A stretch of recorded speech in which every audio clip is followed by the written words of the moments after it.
Why do some men in committed relationships still chase other women? It's not just about lust, it's often a deep psychological struggle. If you've ever been pursued by a man who already has a wife or girlfriend, you know how confusing it can be.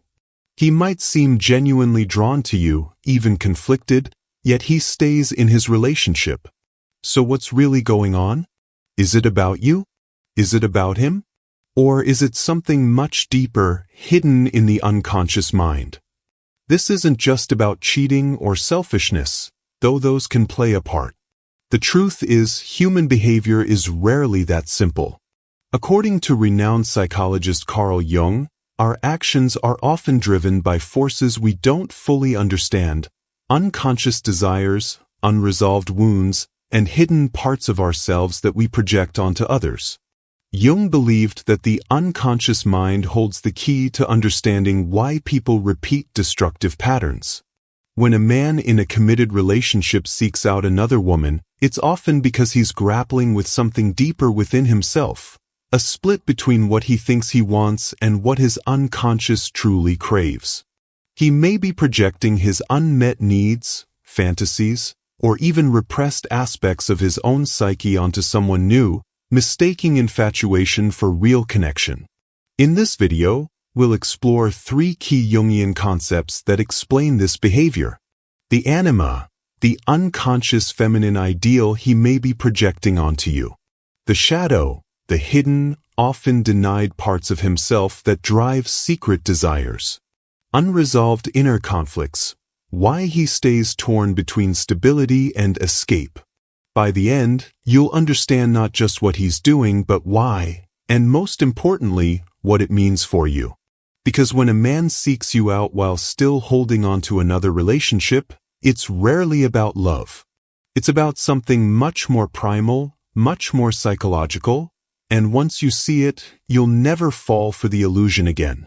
At the heart of this phenomenon lies one of Carl Jung's most profound discoveries, the anima, the unconscious feminine dimension within every man. This isn't about biology or even personal preference, but something far more primal, an archetypal force shaping how a man experiences desire, connection, and even his own sense of wholeness. The anima represents all that's mysterious, alluring, and emotionally intoxicating to him, not because of who you actually are, but because of what you symbolically embody in his psyche. When a man in a committed relationship becomes fixated on another woman, he's often not seeing her clearly. Instead, he's projecting onto her the unexpressed, unintegrated parts of himself, the tenderness he suppresses to appear strong, the wildness he denies to maintain control, or the depth he's afraid to claim in his everyday life. This projection creates a dangerous illusion. The woman he pursues becomes a canvas for his unconscious longings, painted with qualities his current relationship may lack, not because his partner is deficient, but because no single human being can fulfill an archetype. The new woman seems to hold the missing piece, whether it's excitement, understanding, or a sense of destiny. But here's the painful truth: he's not truly seeing her. He's enchanted by the reflection of his own inner world, mistaking the glow of projection for genuine connection. This explains why these affairs often follow a predictable arc: intense chemistry that feels fated, followed by disillusionment when reality intrudes. The fantasy crumbles not because she changes, but because no real person can sustain the weight of being someone else's salvation. Consider the man who leaves his practical, steady wife for a free-spirited artist, only to later resent her unpredictability. Or the executive who risks his marriage for an empathetic listener, then withdraws when she needs emotional support in return. These aren't just cases of grass is greener syndrome. They're repetitions of an ancient psychological pattern.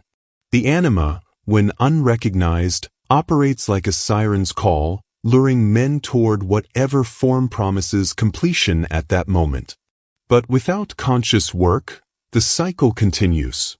He may abandon the artist for someone grounded, or the nurturer for someone mysterious, forever chasing the illusion that the right partner will fill the void within. The tragedy, and the key to breaking the spell, lies in recognizing that this pursuit was never about love in its mature form. It was about addiction to the rush of the unknown, the thrill of the unintegrated self momentarily made flesh. Until a man confronts his own anima, until he stops seeking in others what he must find within, he'll remain trapped in this loop, confusing the mirror for the window and the dream for the woman standing in front of him. Beneath the surface of this behavior lies another powerful Jungian concept: the shadow. This is the part of the psyche that contains everything a man has been conditioned to deny: his vulnerabilities, his forbidden desires, the traits he considers unacceptable. Society teaches men to suppress emotions like fear, neediness, or tenderness to appear strong and in control. Yet these repressed aspects don't disappear. They fester in the unconscious, seeking expression in covert ways. When a man in a committed relationship seeks out another woman, he's often not just chasing excitement, he's unconsciously trying to reclaim the disowned parts of himself. The other woman becomes a vessel for his shadow, the rebellion he can't admit to, the passion he's afraid to claim, or the emotional hunger he's ashamed to acknowledge. This explains why so many men in this situation exhibit a peculiar duality. They may genuinely care for their current partner while simultaneously resenting her. The resentment isn't necessarily about anything she's done wrong, but about what she represents: the life of responsibility, the expectations he's internalized, the version of himself he feels trapped within. His partner becomes associated with duty and constraint, while the new interest symbolizes freedom and authenticity, not because she actually offers these things, but because she hasn't yet been tainted by the daily realities of compromise and shared burdens. What looks like a betrayal of his partner is often, at its core, a betrayal of his own unexpressed self. He lacks the courage to either fully commit or cleanly leave because both options force him to confront his own contradictions, to either examine why his current life feels stifling or admit that his fantasies can't withstand reality. The shadow also reveals why these patterns persist even when they cause suffering. Many men chasing extramarital connections aren't actually seeking fulfillment. They're acting out an internal conflict between societal expectations and their true nature. Perhaps he married the right kind of woman to please his family but secretly longs for a different kind of connection. Maybe he built a respectable life while quietly starving for adventure. The other woman becomes a temporary salve for this divide, allowing him to taste what's missing without having to dismantle his entire persona. But this is where the shadow's cruel irony emerges. By refusing to bring these desires into conscious awareness, he ensures they remain destructive rather than transformative.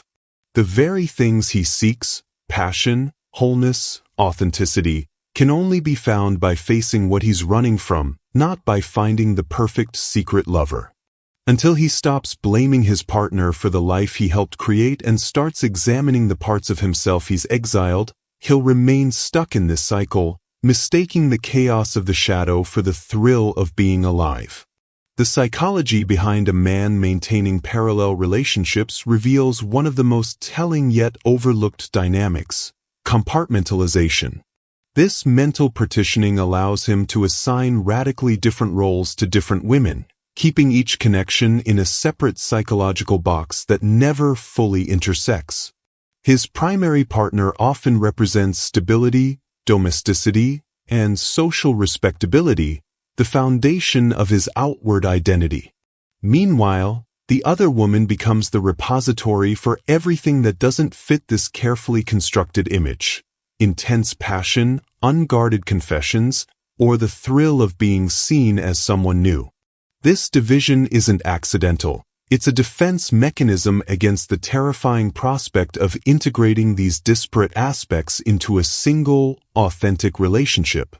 By keeping these worlds separate, he avoids the vulnerable work of showing up completely with one person, because that would require him to confront the contradictions within himself.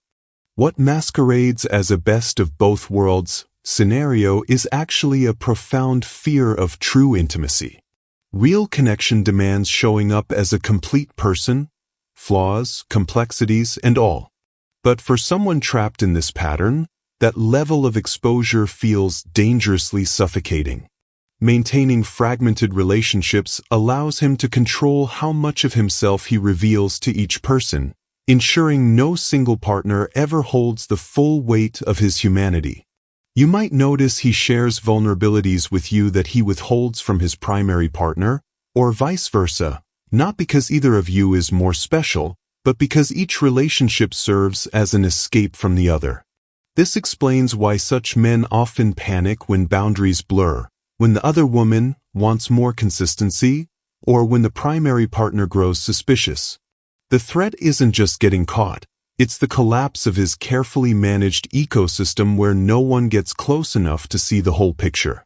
There are unmistakable signs when you're being used as an emotional outlet rather than valued as a full partner.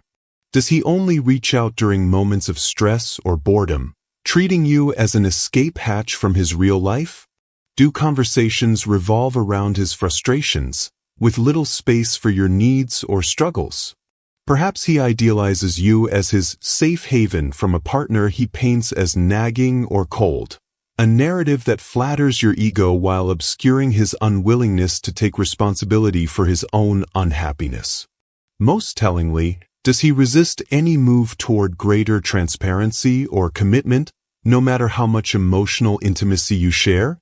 These patterns reveal the uncomfortable truth. You're not being pursued for who you are, but for what you provide, a pressure valve for emotions he can't or won't integrate into his primary relationship. The tragedy is that this very dynamic prevents the authentic connection he claims to crave, leaving everyone involved stranded in the no man's land between fantasy and reality. At the core of this behavior pattern lies a fundamental immaturity, an inability to reconcile life's necessary tensions between freedom and responsibility, passion and stability, selfhood and commitment. This isn't about age or experience, but psychological integration. The man who maintains multiple relationships while fully committing to none often exists in a state of painful duality, oscillating between extremes of being the perfect partner and the free spirit, never discovering that true maturity lies in holding these aspects together.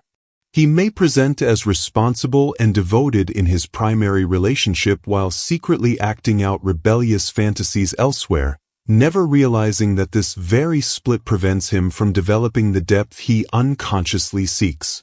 This divided existence creates a shallow emotional landscape where no relationship can flourish, because each becomes merely a role he plays rather than an authentic connection. This pattern strikingly mirrors what Jungian analysts call the pure eternus, the eternal youth archetype. The pure man remains psychologically suspended in adolescence, terrified of being trapped, while simultaneously longing for grounding.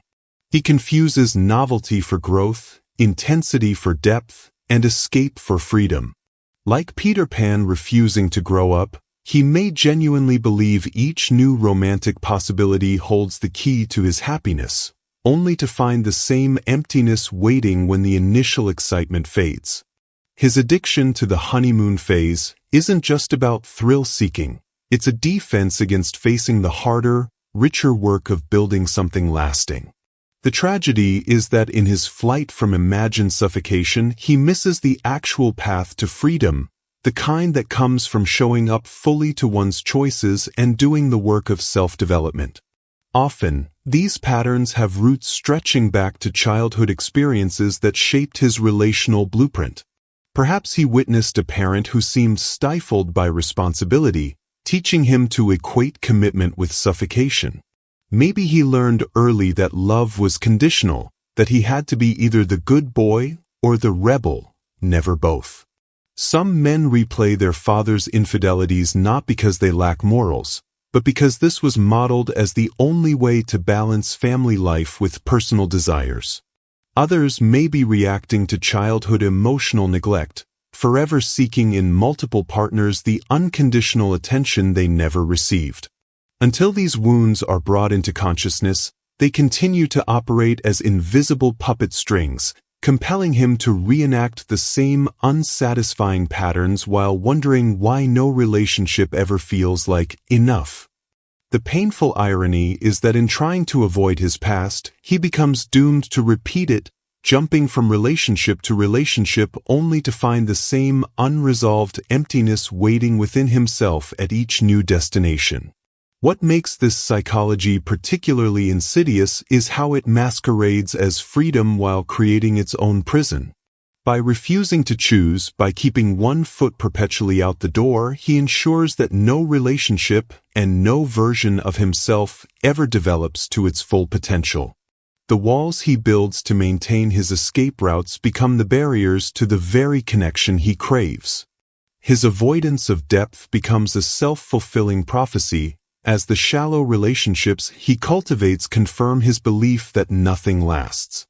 Breaking this cycle requires the courage he's been avoiding, to stop running from imagined traps and start facing the real work of becoming an integrated man, capable of both commitment and individuality, able to honor his needs without using others as emotional bandages. Until then, he remains not the dashing romantic hero of his fantasies, but a ghost haunting multiple relationships while never fully inhabiting any of them. When you find yourself drawn to a man who is already committed, it's crucial to pause and examine what role you're being cast in within his psychological drama. Jungian psychology warns us about the seductive trap of the savior complex, the unconscious belief that your love, understanding, or specialness can heal his wounds or complete him.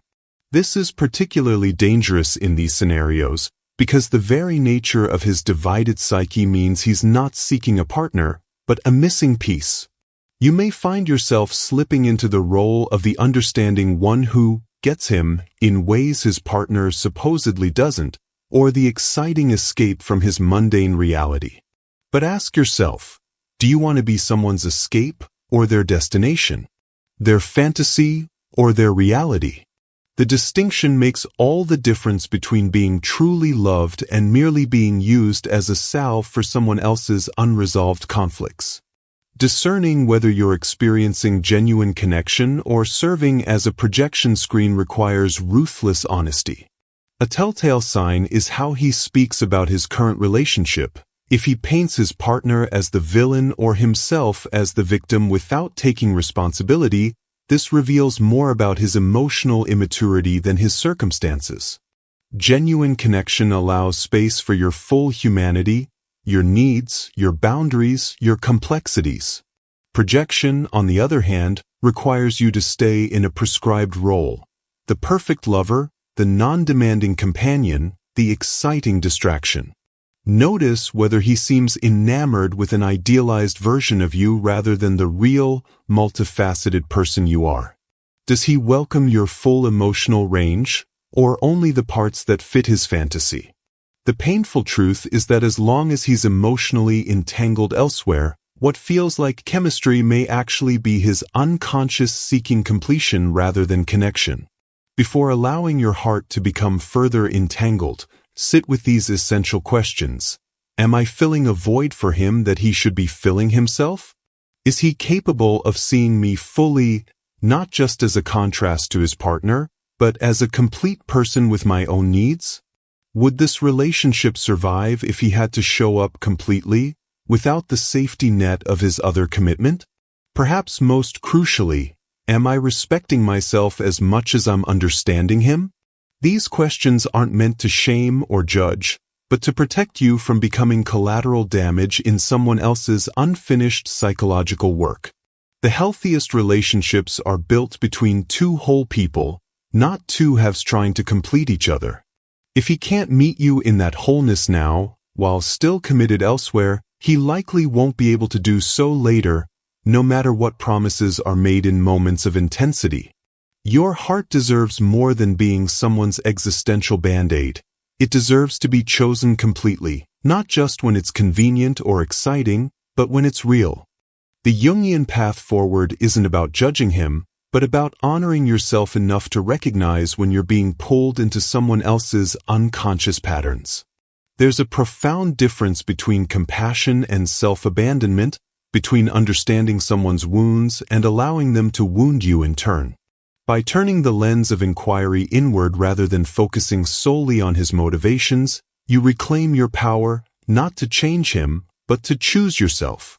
After all, the most important relationship in this dynamic isn't the one he can't fully commit to with you or with his partner, it's the relationship you have with yourself. And that's one worth protecting, nurturing, and choosing every single time. What we've uncovered here is perhaps the most liberating truth of all. His behavior was never about you. The pursuit, the intensity, the push and pull, it all reflects the unclaimed territories of his inner world, not your value or desirability. A man who chases connection while clinging to commitment isn't revealing your worth. He's exposing his own fragmentation. The healthiest response isn't to internalize his confusion, but to recognize it for what it is, a sign that he still has psychological work to do, and that work isn't yours to complete for him. This is where your power lies, in redirecting your energy toward relationships that honor all of you, not just the fragments someone projects onto you. Seek men who aren't just attracted to you, but available for you, emotionally present, self-aware, and capable of choosing you without hesitation or hidden conditions. You deserve more than being someone's secret, their escape, or their existential band-aid. You deserve to be met with clarity, respect, and the courage to love you openly. If any part of this exploration resonated with you, I'd love to hear your thoughts. Have you encountered this dynamic before? What red flags did you notice, or what lessons did it teach you? Share your experiences in the comments. Your story might help someone else see their situation with new eyes. And as we close, let's carry forward these words from Jung, a reminder that true change begins with awareness. Until you make the unconscious conscious, it will direct your life and you will call it fate. Here's to choosing more than fate, to choosing intention, self-worth, and relationships that don't require you to shrink, hide, or compete for a love that should have been freely given from the start. Thank you for being here, for leaning into these difficult truths, and most of all, for honoring yourself enough to walk away from anything less than you deserve.